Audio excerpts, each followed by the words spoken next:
Question number 4, if there is no external force acting on a non rigid body, non rigid body, ये जो word है वो बहुत important है। ठीक है, आगे लिखा हुआ है which of the following quantities must remain constant. अब नॉन रिजिड बॉडी मतलब क्या होता है, जिनके, जैसे मान लो ये बॉडी है, इसके दो पार्टिकल्स हैं ए और बी, इन दोनों के बीच की डिस्टेंस वगैरह चेंज वगैरह होते रहती है, तो ऐसी बॉडीज को अपन बोलते हैं नॉन रिजिड। ठीक है, जबकि रिजिड बॉडी में क्या होता है, distance between any two points is always constant है। तो रिजिड बॉडी के अंदर कोई कॉन्फ़िगरेशन आपस में चेंज नहीं होता किसी भी पार्टिकल।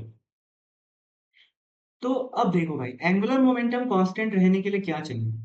एंगुलर मोमेंटम कांस्टेंट रहने के लिए एक्सटर्नल टॉर्क 0 चाहिए, और सारे यहाँ पर लिखा हुआ है फोर्स एक्सटर्नल लगी नहीं है, तो कहेगा एक्सटर्नल टॉर्क, तो angular momentum will obviously remain constant.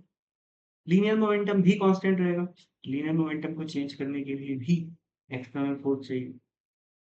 Kinetic energy की बात करते हैं, देखो भाई non rigid body, non rigid body यानी कि पार्टिकल्स का जो इंटर पार्टिकुलर डिस्टेंस है वो सब चेंज हो रहा है, तो उनके बीच की पोटेंशियल एनर्जी भी चेंज हो रही है। पोटेंशियल एनर्जी चेंज होगी तो काइनेटिक एनर्जी चेंज होगी। ठीक है, तो ये कांस्टेंट नहीं रहेगा, जरूरी नहीं है।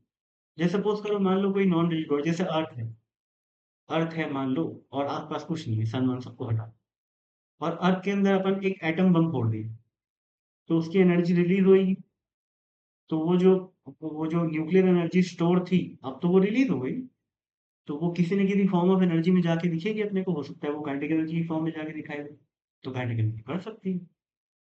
ठीक है, और या फिर कम भी हो सकती है। फ्रिक्शन है मान लो, फ्रिक्शन तो है ही, फ्रिक्शन की वजह से हमें पता है काइनेटिक एनर्जी वगैरह सब कम होते जाते हैं, तो काइनेटिक एनर्जी फिक्स रहेगी, ऐसा कोई जरूरी।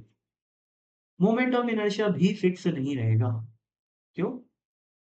सिंपल सी बात है, जैसे मान लो अर्थ है, फिर से अर्थ के बारे में बात करते हैं, अर्थ के बाहर कुछ नहीं, हम इंसान लोग क्या कर रहे हैं, अर्थ इंटरनल फोर्स ही लगा रहे हैं, इंसान लोग इंटरनल ही हैं अर्थ के लिए, तो अपन लोग क्या कर रहे हैं, गड्ढे से मिट्टी निकाल निकाल के बिल्डिंग बना रहे हैं, तो मास को अपन दूर ले जा रहे हैं सेंटर से, तो मोमेंट ऑफ इनर्शिया बढ़ा रहे हैं, तो मोमेंट ऑफ इनर्शिया भी कांस्टेंट नहीं होता।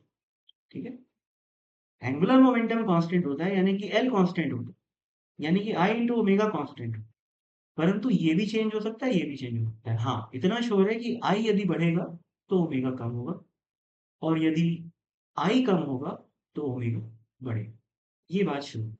ठीक है, तो बस ए और बी इसका करेक्ट आंसर।